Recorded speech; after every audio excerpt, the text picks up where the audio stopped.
Hello friend, welcome to friendship preparation YouTube channel. इस channel पर मैं कृष्णा आपके लिए लेके आता हूं एजुकेशनल वीडियो। इस वीडियो में मैं आपको पढ़ाने वाला हूं क्लास 9 की मैथ्स की बुक से चैप्टर 8 क्वाड्रिलेटरल्स, और ये है एक्सरसाइज 8.1। 8.1 स्टार्ट करने से पहले आपको इस चैप्टर से रिलेटेड कुछ बेसिक थ्योरम्स हैं और कॉन्सेप्ट है, वो आपको समझना होगा ताकि आप इसके क्वेश्चन को सॉल्व कर सकें। चलिए स्टार्ट कर लेते हैं। तो सबसे पहले यहाँ पर आपके सामने एक डायग्राम है ABCD, ये एक क्वाड्रिलेटरल है। पहले आपको क्वाड्रिलेटरल की डेफिनेशन क्लियर होनी चाहिए। A close figure having a 4 side is called quadrilateral. कि क्वाड्रिलेटरल के अंदर आपके पास 4 साइड होगी, जैसे आप यहां देख सकते हैं AB, उसके बाद नेक्स्ट आप देख सकते हैं BC, नेक्स्ट CD और DA। ये आपके पास 4 साइड है और ये क्लोज फिगर है। इसके बाद यहां पे आप देख सकते हैं इसके 4 एंगल क्रिएट हो रहे हैं, angle A, angle B, angle C और ये एंगल D। और इसके अंदर 2 डायगोनल्स आप देख सकते हैं, डायगोनल AC और डायगोनल BD। अब जैसे आपका ये चैप्टर स्टार्ट होता है तो स्टार्टिंग में आपको एक बेसिक कॉन्सेप्ट गिवन है, the sum of the angles of quadrilateral is 360। इससे पहले आपने ट्राइंगल के बारे में जाना था कि ट्राइंगल के अंदर जितने भी एंगल्स होते हैं यानी ऑल 3 एंगल्स का सम 180 डिग्री होता है, और क्वाड्रिलेटरल में इसकी वैल्यू 360 डिग्री होती है। यानी angle A plus angle B plus angle C plus angle D, इन चारों का सम टोटल 360 डिग्री होगा। ठीक है, इसके बाद आपकी इस बुक के अंदर थ्योरम्स गिवन है। हम लोग स्टार्ट कर रहे हैं थ्योरम 8.1 से। तो क्वाड्रिलेटरल का जो फर्स्ट थ्योरम है उसे पढ़ते हैं। अ diagonal of a parallelogram divide it into 2 congruent triangle. तो सबसे पहले यहां पे एक वर्ड यूज हो रहा है पैरेललोग्राम, उसके बाद वर्ड यूज हो रहा है यहां पे डायगोनल, और नेक्स्ट आपके पास कॉन्ग्रुएंट ट्राइंगल। तो ये तीनों वर्ड को आपको क्लियर समझना होगा। जैसे डायगोनल की बात करें तो यहां पे मैंने आपको पहले ही मेंशन किया था कि AC यहां पे एक डायगोनल है, BD सेकंड डायगोनल है। ठीक है, इसके बाद अब जैसे पैरेललोग्राम की बात करें, क्वाड्रिलेटरल मींस होता है कि close figure having a 4 side. Parallelogram में क्या होता है, जितने भी क्वाड्रिलेटरल्स हैं, ठीक है, उसमें से कुछ क्वाड्रिलेटरल्स ऐसे होते हैं जिसके जो साइड होते हैं अपोजिट साइड्स अगर वो इक्वल हो, ठीक है, यानी जैसे आप यहां देख रहे हैं कि AB और CD ये अगर इक्वल हो, ठीक है, तो इसे हम पैरेललोग्राम बोल देंगे। अब पैरेललोग्राम में कंडीशन ये होती है कि जिसके जो डायगोनल्स होते हैं इसे 2 कॉन्ग्रुएंट ट्राइंगल्स में से डिवाइड करते हैं। जैसे इस डायग्राम को जरा ध्यान से देखो, यहां आपके पास ये डायगोनल है AC इस पूरे क्वाड्रिलेटरल को इस या फिर कह सकते हैं इसे पैरेललोग्राम को 2 पार्ट्स में से डिवाइड कर रहा है, और ये 2 पार्ट्स इसके 2 ट्राइंगल्स क्रिएट हो रहे हैं। जैसे अगर मैं कंपैरिजन करूं AC के साथ, ठीक है, ये जो AC आपके पास बन के आ रहा है, इस AC के बेसिस पे आप ABC एक ट्राइंगल क्रिएट कर सकते हो और सेकंड ट्राइंगल आप ACD क्रिएट कर सकते हो। यानी आपके पास ये 2 ट्राइंगल्स क्रिएट हो गए, और ये दोनों जो ट्राइंगल होंगे वो कॉन्ग्रुएंट होंगे। कॉन्ग्रुएंट मींस होता है आइडेंटिकली इक्वल होंगे, यानी 3 angles of first triangle is equal to 3 angles of second triangle, और इसी तरह इनके जो साइड्स होंगे वो भी इक्वल होंगे। ठीक है, तो ये तो रहा आपका फर्स्ट थ्योरम। उसके बाद नेक्स्ट थ्योरम है 8.2, in a parallelogram opposite sides are equal. कि पैरेललोग्राम के अंदर जो इसके अपोजिट साइड्स होंगे, जैसे आप देख सकते हैं कि साइड AB इक्वल है CD के, यानी इसके जो अपोजिट में है।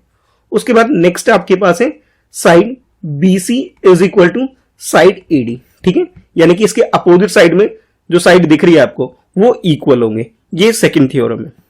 नेक्स्ट है theorem 8.3, if each pair of opposite sides of a quadrilateral is equal then it is a parallelogram. कि सपोज करिए कि आपके पास एक क्वाड्रिलेटरल गिवन है, ठीक है, और इसके जो साइड्स क्रिएट हो रहे हैं अगर वो इक्वल है, ठीक है, जैसे ये फर्स्ट पेयर आपके पास AB और CD का है, ये इक्वल क्रिएट हो रहा है, और सेकंड पेयर आपके पास BC और AD का है, ये भी इक्वल क्रिएट हो रहा है। यानी ये दोनों इक्वल अगर क्रिएट हो रहे हैं, ठीक है, तब आप इस क्वाड्रिलेटरल को आप बोल सकते हो ये पैरेललोग्राम है।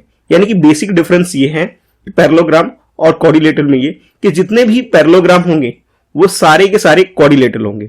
ठीक है, लेकिन क्वाड्रिलेटरल की बात करें तो क्वाड्रिलेटरल में जो भी पेयर्स बनेंगे इसके अपोजिट साइड्स के अगर इक्वल पेयर्स बन रहे हैं, ठीक है, 2 पेयर्स बनेंगे और दोनों के दोनों पेयर अगर इक्वल क्रिएट हो रहे हैं, तब उस क्वाड्रिलेटरल को आप पैरेललोग्राम बोल सकते हो।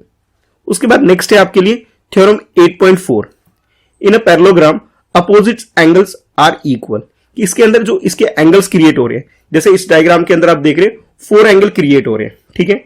अब इन 4 एंगल्स में से जो भी इसके अपोजिट साइड में एंगल क्रिएट हो रहे हैं, जैसे आप इस डायग्राम में देखेंगे तो एंगल ए और एंगल सी ये इक्वल है, और इसके अलावा नेक्स्ट एंगल बी और एंगल डी, ठीक है, ये एंगल बी है आपके पास और ये एंगल डी है, ये दोनों इक्वल होंगे क्योंकि ये अपोजिट साइड में है।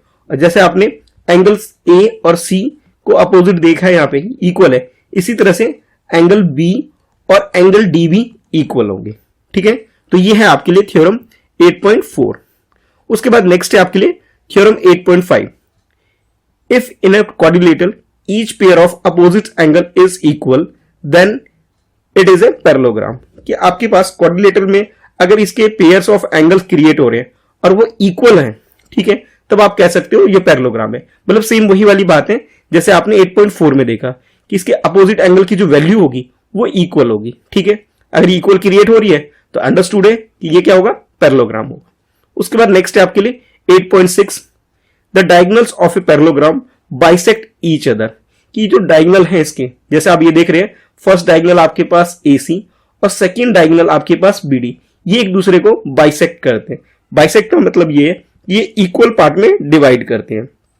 जैसे आप यहां सेंटर में देख लो, जो इनका इंटरसेक्शन पॉइंट है O है यहाँ पे, तो ये वाला पोर्शन यानी आप कह सकते हो AO is equal to OC हो जाएगा, ठीक है। यानी कि ये जो BD क्रिएट हो रहा है, BD ने फर्स्ट डायगोनल को इक्वल पार्ट में डिवाइड कर दिया, और सिमिलरली अब जो AC है इस BD को भी डिवाइड कर देगा। तो आप कह सकते हो ये BO यानी कि ये वाला पोर्शन और उसके बाद OD ये भी इक्वल होंगे, यानी कि दोनों ही डायगोनल एक दूसरे को ये इक्वल पार्ट में बाइसेक्ट कर देते हैं, ठीक है। तो ये है थ्योरम आपके पास थ्योरम 8.6।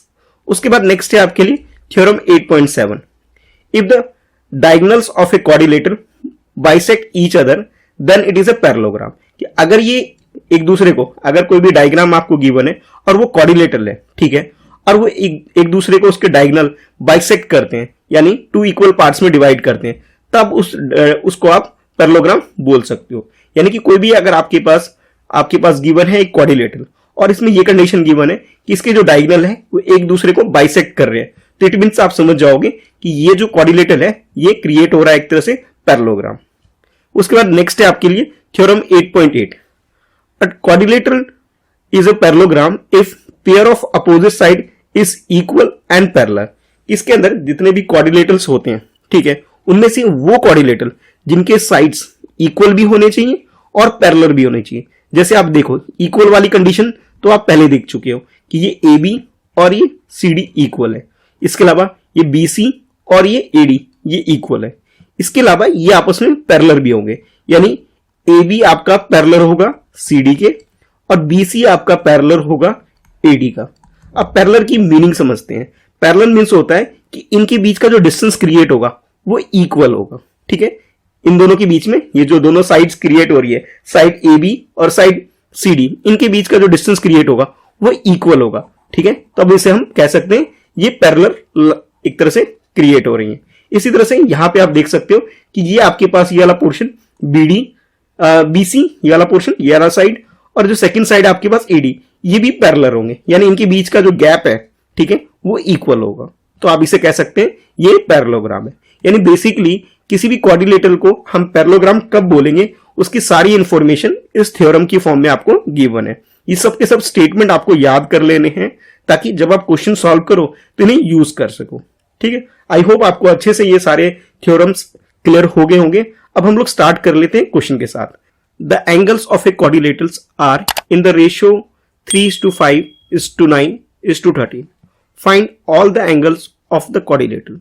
सपोज कर लीजिए आपके पास एक क्वाड्रिलेटरल है और इसमें ये 4 एंगल है, angle A, angle B, angle C, angle D।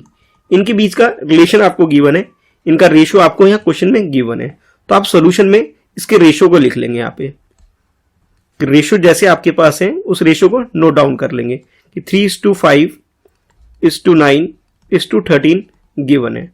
और आप लोगों ने पहले ही कॉन्सेप्ट समझ रखा है कि इनके एंगल का सम, ठीक है, तो आप जानते हैं। तो यहां पे मेंशन करेंगे कि since sum of all angles of quadrilateral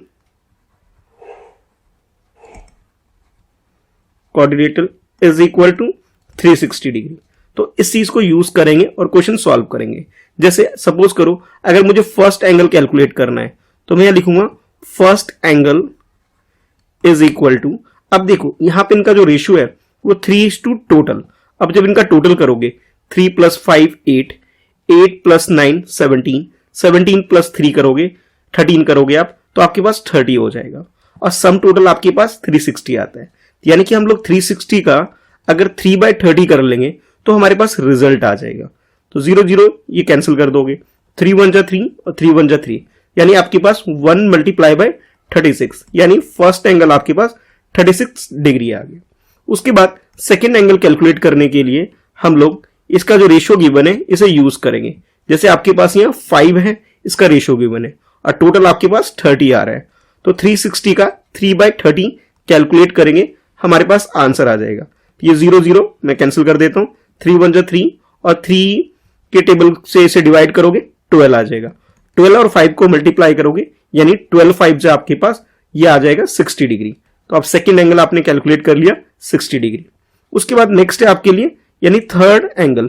तो थर्ड एंगल के लिए भी ऐसे ही करेंगे हम लोग कि जो रेशियो गिवन है इसका 3, टोटल आपके पास 30 है और टोटल सम टोटल आपके पास 360 होता है, तो इसे यूज करेंगे। 0 0 कैंसिल कर दिया, अगेन 3 1 जा 3 और जब इसे डिवाइड करोगे 12 आ जाएगा। 12 को और 9 को मल्टीप्लाई करोगे तो आपके पास 108 आ जाएगा, यानी फर्स्ट सेकंड थर्ड एंगल आपने कैलकुलेट कर लिया। उसके बाद नेक्स्ट है आपके लिए फोर्थ एंगल। तो फोर्थ एंगल की वैल्यू कैलकुलेट करने के लिए भी हम लोग रेशियो यूज करेंगे, यानी ये 13/30 को 360 से मल्टीप्लाई कर लेंगे। 0 0 कैंसिल हो गया, 3 1 जा 3 और ये 3 को टेबल से 36 को डिवाइड करोगे आप तो आपके पास 12 आ जाएगा, यानी कि आपके पास ये 13 × 12 हो गया। ठीक है, अब 13 को 12 से मल्टीप्लाई करोगे तो आपके पास 156 आ गया, यानी इसके जो एंगल से आपके पास वो आगे फर्स्ट एंगल 36, सेकेंड एंगल आपके पास 60 डिग्री, थर्ड एंगल आपके पास 108 डिग्री और लास्ट एंगल फोर्थ एंगल आपके पास 156 डिग्री आ गया। तो इस तरीके से आप इसके सारे एंगल कैलकुलेट कर सकते हो जब भी आपको क्वाड्रिलेटरल में रेशियो गिवन हो इनके एंगल्स का, तो इस तरीके से आप इसका एंगल्स की वैल्यू कैलकुलेट कर सकते हो। ठीक है, तो इस वीडियो में हम लोग यहीं तक ही करते हैं, यानी इसके जो बेसिक कॉन्सेप्ट मैंने आपको पढ़ाए, थ्योरम पढ़ाए, इसकी स्टेटमेंट आपको अच्छे से क्लियर होनी चाहिए ताकि आने वाले क्वेश्चन को आप अच्छे से सॉल्व कर सको। तो सेकंड पार्ट में हम लोग क्वेश्चन नंबर 2 ऑनवर्ड इसको सॉल्व करना स्टार्ट करेंगे। ठीक है, तो इस वीडियो में इतना ही है। वीडियो कैसी लगी कमेंट करके जरूर बताना, अच्छी लगती है तो वीडियो को लाइक जरूर करना और अपने दोस्तों में से शेयर भी जरूर करना। कोई डाउट है, कुछ पूछना चाहते हो तो आप इस जो अभी मैंने आपको पढ़ाया इस रिलेटेड जो भी डाउट है आपका नीचे कमेंट में लिख के पूछ सकते हो, या नेक्स्ट किस टॉपिक पे आप वीडियो देखना चाहते हो ये सारी चीजें आप मुझे मैसेज पर बता सकते हो। मुझे इंस्टाग्राम पे आप मैसेज करिए, मेरी आईडी है @Mr. Krishna Shah, जहां आप मुझे मैसेज कर सकते हैं। मिलते हैं फिर नेक्स्ट वीडियो में। आज के लिए इस वीडियो में इतना ही है। Thanks for watching, bye bye.